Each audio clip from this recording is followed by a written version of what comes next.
Hi guys, and welcome to my channel. Thank you so much for stopping by. I really do appreciate it so very much. Today is another edition of 444. I have 4 palettes that I haven't talked about before to talk to you today. The first one is the Huda Beauty Coral Obsessions palette. The next one is the Blush Crush palette from Colourpop.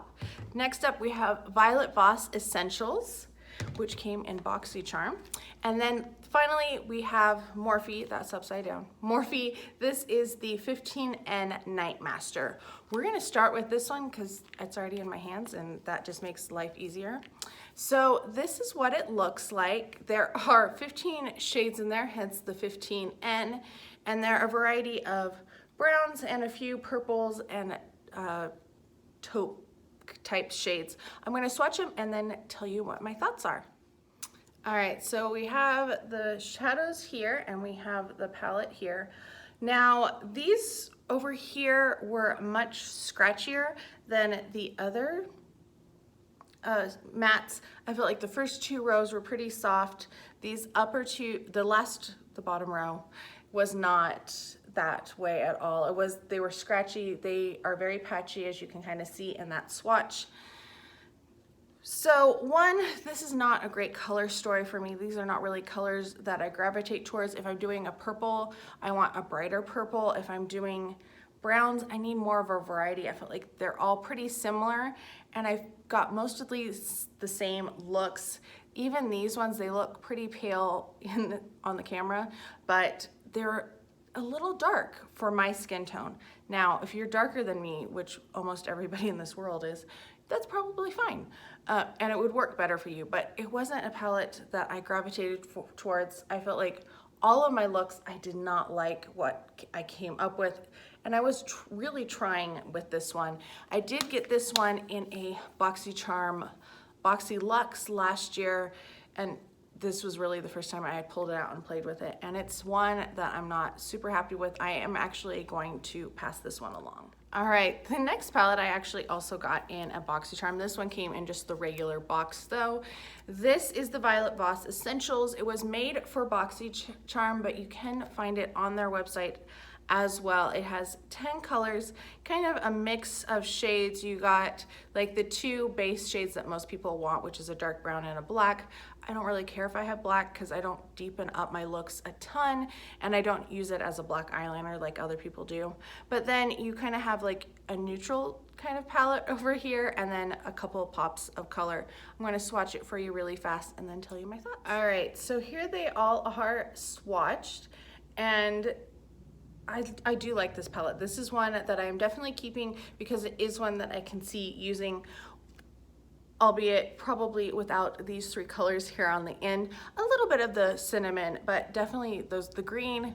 The green was okay. It was not my favorite green that I have or that I've used, but I do really like the orange and the pinks, especially this Dusty Rose, which didn't actually swatch all that great. It doesn't look totally bad on camera, but it wasn't the best swatch, but I really like the Violet Voss formula. Her shimmers are really soft and beautiful, and they pick up on a brush really well. I would rather have a formula where I can use it on a brush and get it to pick up than have to use my finger every time. And I really like her mattes as well. They're really soft and blendable too. So I think this is a pretty okay palette. I think it might be a good way to get into Violet Voss if you like the color scheme. But if not, I wouldn't say it's one that you have to have. I would go with one of the other palettes. Like she has the minis that are 18. I think those are probably a slightly better deal because you get a more coherent color story. I feel like this one's a little all over the place. All right, so this is a fairly new palette for Colourpop. They especially have slowed down because of all of what's going on and they had to stop manufacturing. So it's pretty recent. They usually probably would have 20 more palettes after this one, but this 2020 has been a little weird. This is the Blush Crush palette. You do get 12 shades in here. This retails, I think, for 16. So it's pretty affordable. And the color story, I really like the color story. I'm gonna say that before I swatch them. Like, these are my type of colors for sure. So as I'm swatching them, and they're very pale because I'm super pale, but you can kind of see this is that second one in the middle, but it It is very kind of an effect, and I have Kleenex on my arm. It's kind of an effect shade. All right, so that's what they look like swatched. This is very much a me palette because these are the type of shades that I wear to work. This would make a wonderful everyday palette if you're a light to medium skin tone. I don't know how well it would work on darker complexions, but I do think that the colors in here are just really pretty, and it's just like a really great everyday neutral palette, but with that's soft and feminine. So you have the pretty pinks, you have some nicer darker shades. I do like this. The shimmers in here are so soft. There's the three of them. They're so soft and beautiful to the touch. And then these ones acted a little weird, but I think I might have a little Kleenex on my hands. Actually, yeah, I can see it. So I think that's why when I was swatching them, they were acting a little weird. I'm wearing a dress today because usually I just wipe, if my hands aren't dry from the swatches, just wipe them on my pants, but that's not an option today. So that's probably why actually. But that's what it looks like. I think it's a beautiful palette. I would highly recommend it. All right, last palette of the day is the Huda Coral Obsessions palette. I believe you can still get this from Huda Beauty. I don't know if it's still on Sephora. This palette, I'm just gonna say it. I love this palette. I've gotten so many compliments when I've worn this. My cousin has a little girl and she was about 4, I think, 3 or 4 when I first met her, and she looked up at me and she's like, I like your eyeballs. And her mom was like, you mean her eyeshadow? And she's like, yes. So that story always, like, this palette holds a special place because when I think of that.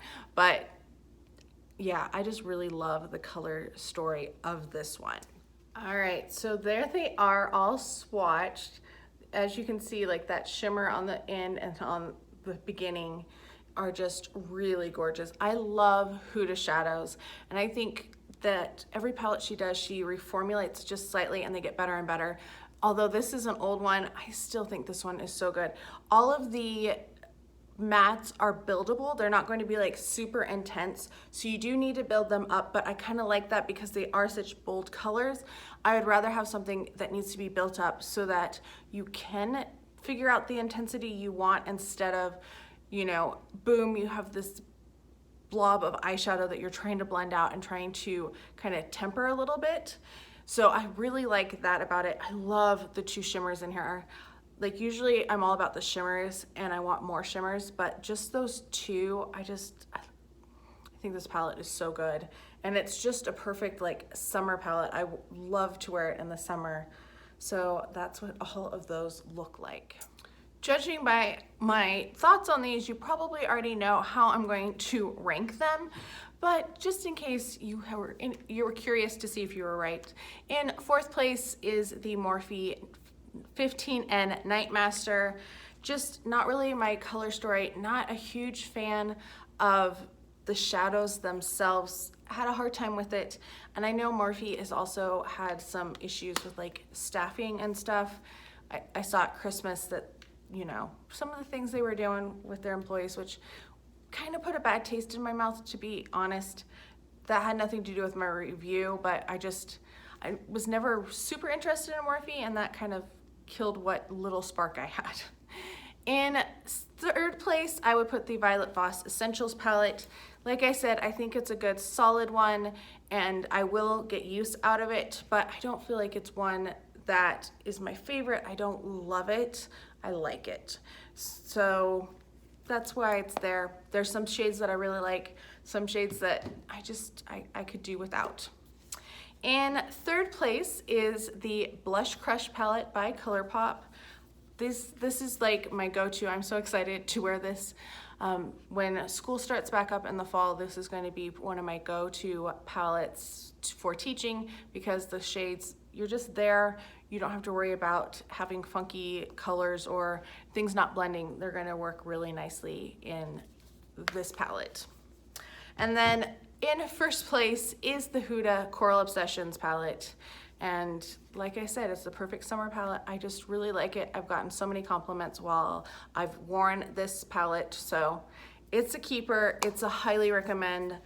Like I said, I also recommend the Blush Crush palette from Colourpop as well. They're both more affordable. Kind of. This one's 16. I believe these are 27. So they're not as expensive as the bigger palettes, but they're good. Like, especially because Colourpop is about $2 more than L'Oreal at this point, and way better quality, way better quality. So that's it. Let me know if you have tried any of these palettes, what your thoughts are on them. Do you think I ranked them well? Are you happy to see that I decided to get rid of one of them?